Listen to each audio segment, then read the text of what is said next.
Yeah, it certainly seems like it's going to be a lot more intense, those battles. Yeah, and I mean, of course, this is just the tip of the iceberg. Right. There's a lot more you're not seeing in the combat. Now, what we just saw was this boss, the Hunter, just released a new enemy into the world. So can you talk a little bit about how that sort of plays into the dynamic nature of Prince of Persia? Yeah, exactly. So imagine you're playing this level and it's not corrupted, right? The corruption is the darkness that you see everywhere. It's the traps. It's this. Tamal, can you just look over to the puddle of corruption over there on the left?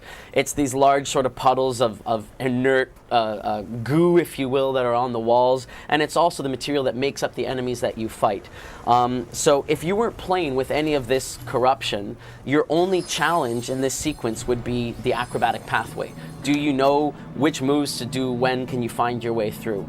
Then the next layer of difficulty is that those big puddles of corruption, which obviously we use to sort of dynamically alter the pathways that the player can take to navigate through the world, so that if you revisit one of this level for whatever reason, and of course there are reasons to revisit it, the pathway will be modified by the changing shape of that corruption. And then the other level of the corruption is exactly what you were just talking about, these creatures. So obviously we have a variety of these creatures, and as they are introduced into the world, they also modify the acrobatic pathway, and they will combine in very interesting ways. This creature that you see here we call the Tremor.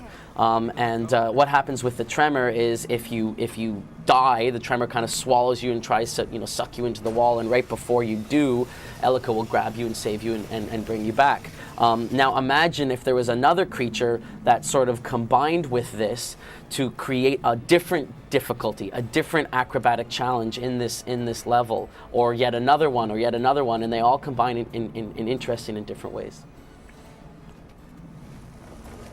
Now, one of the things we're seeing right now is Elika's using one of her magic powers to actually rebound across these magic plates. Can you talk a little bit about Elika and why she has this magic and how it's going to be used in the game? Yeah, sure.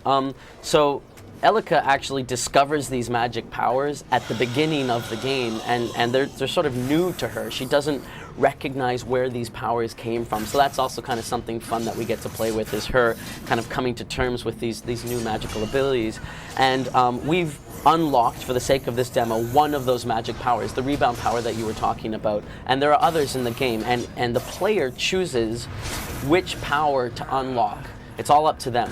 And again, based off of which power they unlock, different parts of the world become fully available. And I say fully available because you can already have visited an area but not been able to successfully complete the challenge because you were missing the acrobatic power necessary, the Elika power necessary to cross that gap, or whatever the case might be. And we sort of want to tie all of those, the magic powers that the player unlocks, as well as Elika's compass power that you saw Tamal using earlier, the double jump power, etc. These are all magical powers that Elika has discovered unlocking in her because of the events that transpire at the very beginning of the game.